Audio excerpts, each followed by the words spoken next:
Welcome to the SVG-TV Evening News for Thursday, May 29th, 2014. I'm KAHLIL, and here are tonight's details. St. Vincent and the Grenadines is up to 280 cases of the chikungunya virus from the first confirmed case on April 14th, 2014. Responding to a question in Parliament today about the recent outbreak of the virus, Prime Minister and Acting Minister of Health Dr. Gonsalves said this country is now looking at close to 300 confirmed cases, with 3/4 of that number being found on the Grenadine island of Bequia. There are currently 280 confirmed cases, with 274 on Bequia and 6 on the mainland. They all had a recent travel history to Bequia. None of these cases required hospitalization. Dr. Gonsalves was also asked by the MP for the Northern Grenadines, Dr. Godwin Friday, to clarify when health authorities first suspected that there were cases of the disease in SVG. In his response, PM Gonsalves outlined that approximately 1 month ago, the first few cases surfaced and were confirmed days after samples were sent to Trinidad for testing. On the 14th of April 2014, the District Medical Officer in Bequia reported to the Medical Officer of Health that he was seeing clients who were presenting with signs and symptoms that could have been as a consequence of chikungunya. The Medical Officer of Health advised then that serum samples were to be collected for testing. 4 blood samples were sent to Bequia on April the 15th to the Milton CATO Memorial Hospital Laboratory. These samples were sent to the Caribbean Public Health Agency, CAFA, on April 17th, 2014. Given that it was the Easter weekend, processing of the samples at CAFA was delayed because of the public holidays. The result of three laboratory confirmed cases were received from CAFA by way of telephone to the Chief Laboratory Technologist at 4 p.m. on Wednesday, April 23rd. The value of work on the Argyle International Airport project amounts to almost 600 million EC dollars so far. This was the response given by the Prime Minister in Parliament today to a question put forward by the Leader of the Opposition, Arnim Eustace, on the total expenditure of the airport as of March 31st, 2014. The total value of the works to date at Argyle amounts to $557.49 million. $557.49 million. That's the value of the works. The total expenditure to date is $379.26 million, which means that there is a substantial in-kind contribution of $178.23 million. Meanwhile, PM Gonsalves told Parliament that the Argyle International Airport project is expected to be completed as scheduled by the end of this year. Dr. Gonsalves says he has been given the assurance that the work will be completed by year's end, despite an incident where a section of the runway had to be dug up. I've been assured by the Chief Executive Officer that it will not have any significant impact on the overall progress of the work. And he has advised me that we will be substantially completed with the construction work on the airport project by the end of 2014, so that airport operations can begin in the first half of 2015. Of course, Mr. Speaker, if I have delays with the money which I've contracted for one reason or the other, which I've made arrangements for, there would be delays. You see, ordinary people understand this, you know. You go to the bank to borrow money to the bank in respect of a mortgage, but the bank, there's a delay for one reason or the other in the disbursement. How many times people have to hold up or cut off the number of staff and do the work a little slower until all the money comes? And over $600,000 is said to have been spent on developing a quality assurance laboratory at the construction site. Dr. Gonsalves told Parliament that the facility was required because during the construction phase of the airstrip, it was subjected to quality assurance tests in accordance with the necessary standards. Mr. Speaker, during the last 12 months alone, the IADC has spent $635,700 to purchase additional equipment to enhance the capacity of the laboratory, to undertake testing of aggregate, concrete and asphalt. I've been advised that in addition to the equipment they had before and the personnel, the IADC lab now has among the most modern and sophisticated equipment to carry out its work in testing soils, aggregate, concrete and asphalt. The lab has a staff complement of 25 persons, 11 of whom are experienced engineers and technicians selected from Cuba. 14 are Vincentian engineers and trainees, all of whom are working together as a team. There is said to be over $870,000 in loss and damage to livestock in SVG following the December 13th floods. This is according to Minister of Agriculture Saboto Cecil in Parliament today, as he reported on the assessment done by the Food and Agricultural Organization, the FAO. I will provide a breakdown of the overall number and the value of the loss. Goats, 337. Sheep, 198. Cattle, 126. Pigs, 263. Poultry, 966. Rabbits, 43. And donkey 1. Cecil says the recovery plans outline everything that will take place in every subsector and were crafted jointly by the Ministry of Agriculture and the FAO. ICA and KAHLIL, the Taiwanese mission, they would have assisted significantly as well. One, we are going to see the expansion of the AI service to rapidly improve the genetic stock and productivity of small animals, pigs and cattle. Two, the establishment of 4 stud facilities. And they have the locations already, but we want persons who have the animals. For example, if you're living in North Union, the current trend is that you either have to go over to Dumbarton or you have to drive up to Orange Hill. So we want to put a facility there at North Union at the New Ground Station. A similar thing can take place in Three Rivers, at the station in Three Rivers, and 2 of the stations on the leeward side.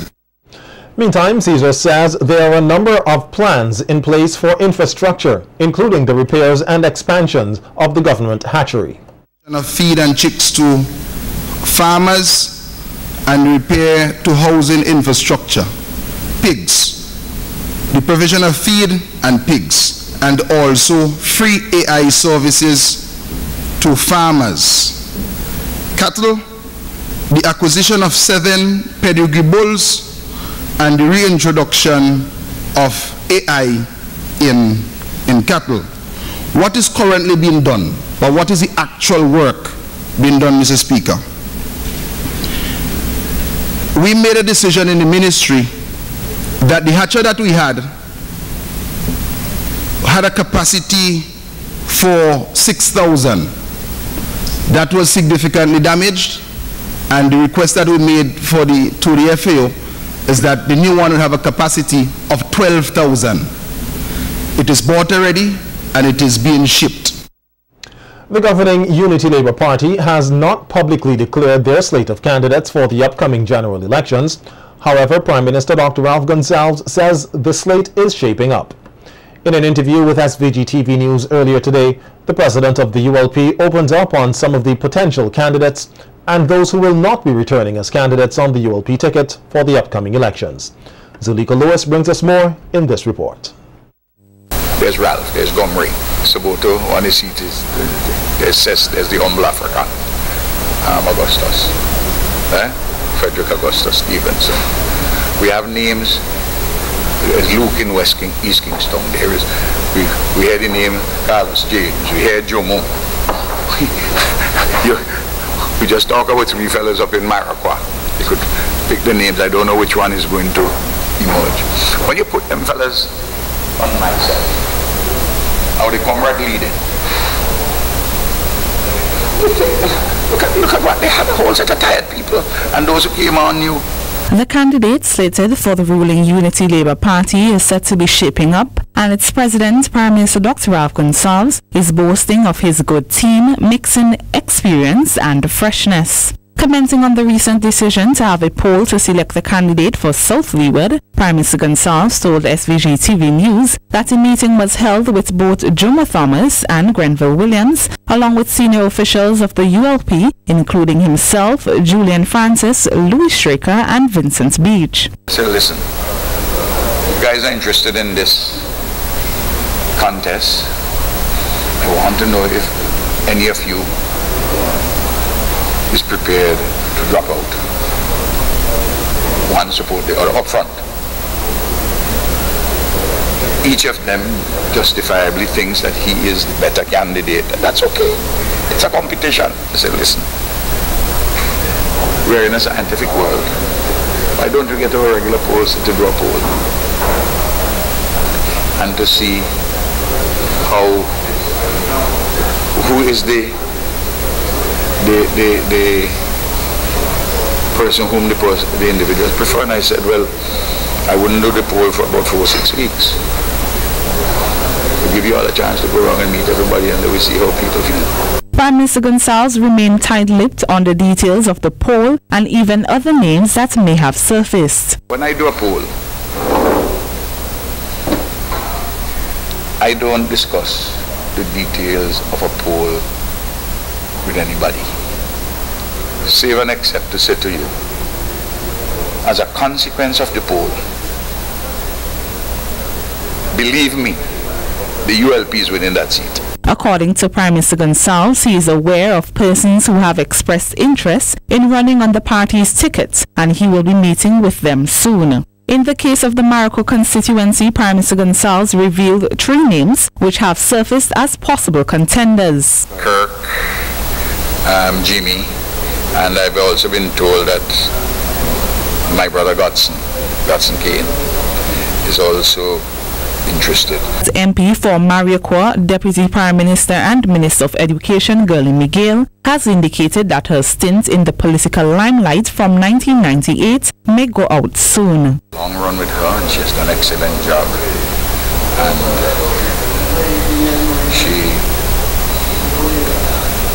she has a number of interests in the church, in the community, in the family, you know. Another MP, Minister of Health Clayton Bergin, has also indicated that he will not be contesting the next general elections, a position that may be considered by Minister of Foreign Affairs Camilo Gonsalves. Camilo, through his interaction with people in the constituency, have responded to requests and has evinced an interest, but he will have to be subject to the same process like everybody else. And in the West Kingstown constituency, there may or may not be a contest that can include a former Miss SVG contestant. It looks like you'll be going forward with an all-male cast for the general election. Not necessarily. Do you ever be the queen contestant in the name of Roxanne Israel in West Kingstown? Is she one of the names in the mix? I have seen it in the public domain, and I have spoken to Roxanne. You have, or you have? I've spoken to Roxanne. I know Roxanne. She's my friend of many years. Is she interested? She's a good human being with lots of qualities. Elections are constitutionally due in SVG by December 2015. For SVG-TV News, I am Zulika Lewis. Parents urged to guard their thoughts around their children. More stories on the local scene when the SVG-TV News continues.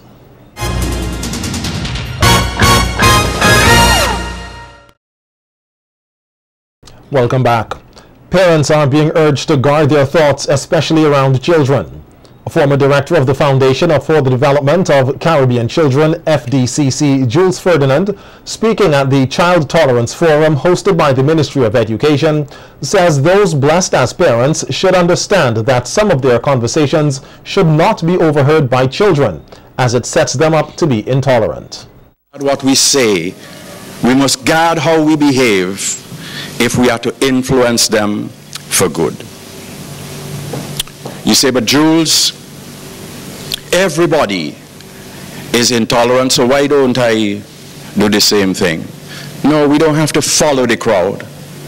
Always remember this, and I learned this when I was in St. Martin's from Brother Francis. Brother Francis had problems with his legs, and he used to walk with a hip-hop, but he had clear thoughts.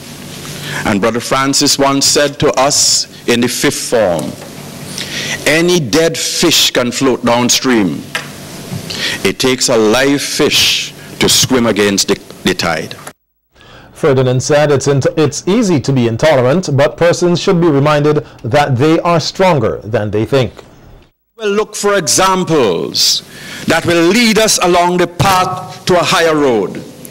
We will not go to the low gutters that some may try to carry us. So we will think of people like the late Nelson Mandela. And I often say, when I grow up, I want to be like him. How could he be so tolerant? How could he, knowing that in his innocence they jailed him for 27 years, and he is released from prison, and he remembers the names, he remembers the faces of those who tortured him, of those who terrorized him, of those who threw stale urine on him while he was sleeping. He knew them. But he says, reconciliation. Fire gutted a two-story house in the Georgetown area earlier this afternoon, reportedly destroying the entire upper floor. It's not clear at this time what caused the blaze. However, eyewitnesses told SVG-TV News that the fire spread quickly throughout the upper floor. We are also unable to verify whether anyone was home at the time the fire started. You're watching the SVG-TV Evening News. We'll be right back with Carnival Beat.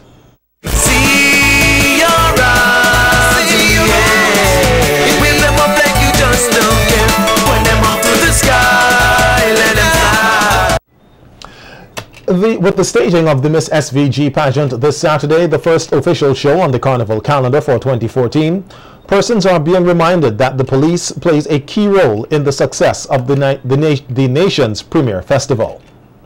Speaking at this week's media conference hosted by the Carnival Development Corporation, Police Representative Inspector Johnathan Nichols said the festival would be enjoyable only if security is at its maximum.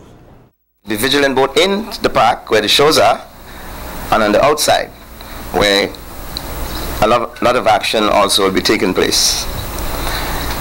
Our main concern for Miss SVG over the years has been the issue of parking and a few incidents of vehicle break-ins and so on.